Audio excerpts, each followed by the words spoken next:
In 1994, an army rolled into a city expecting a quick, clean victory. What they found instead was a nightmare. Today, we're diving into the First Battle of Grozny, a conflict that wasn't just a battle for a city, but a brutal, hard-learned lesson in urban warfare that would send shockwaves through military thinking for decades to come.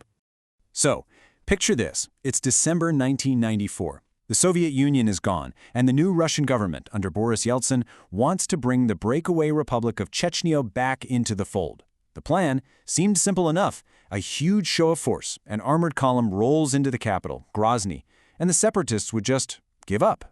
In Moscow, confidence was sky high. Yeah, that confidence, it pretty much vanished the moment the first tanks crossed the city limits. Grozny wasn't waiting to be conquered, it had been turned into a fortress. What the Russian army actually rolled into was a labyrinth of rubble, ambushes, and perfectly prepared kill zones. And it all came to a head on New Year's Eve. As Russian tanks and armored personnel carriers pushed toward the city center, they were hit by a perfectly orchestrated guerrilla defense. This quote here says it all.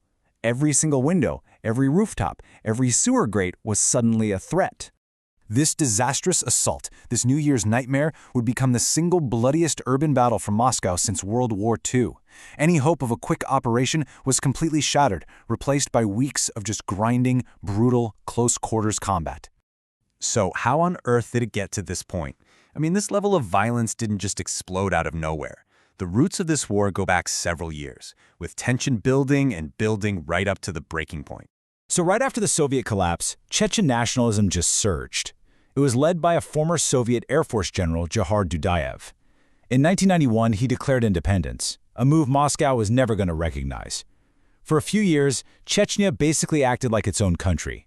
Then, in November of '94, a Russian-backed covert attempt to overthrow Dudayev failed spectacularly. That was kind of the last straw.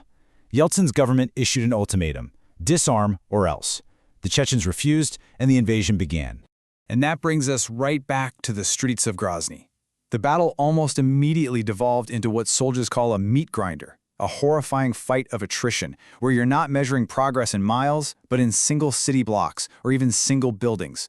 Really, this battle was a story of two totally different military philosophies clashing. The Russians used a conventional, top-down strategy, massive armored columns and just overwhelming firepower. But the Chechens?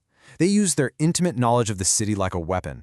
These small mobile teams would actually let the tanks pass by, then hit them from the front, the back, and from rooftops with RPGs, trapping them. They turned the city's ruins into their greatest advantage.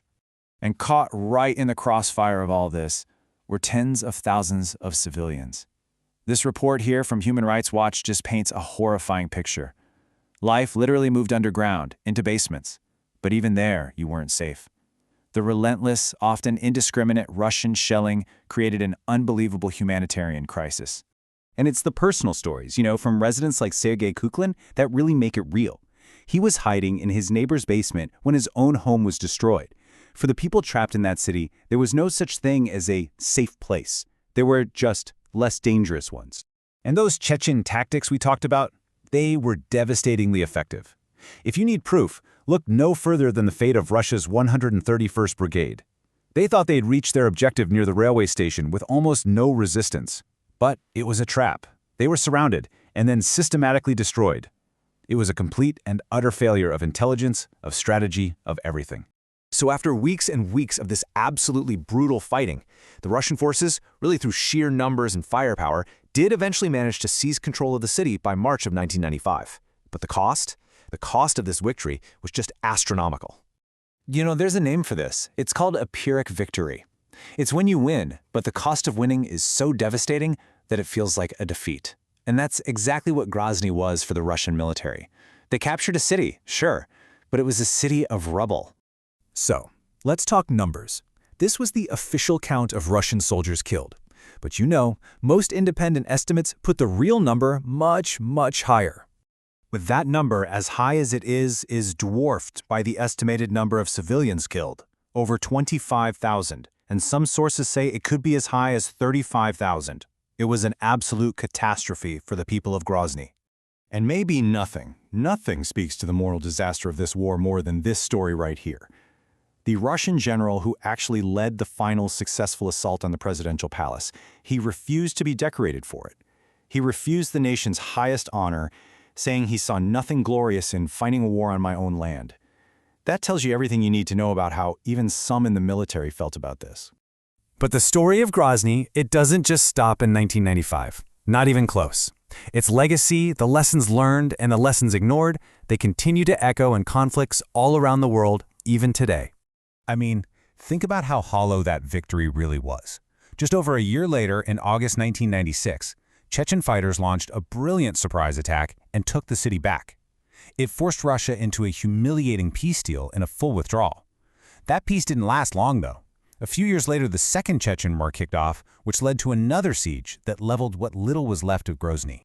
So what are the big takeaways here? Well, Grozny basically wrote the textbook on the horrors of modern urban combat. First, the city itself favors the defender, big time.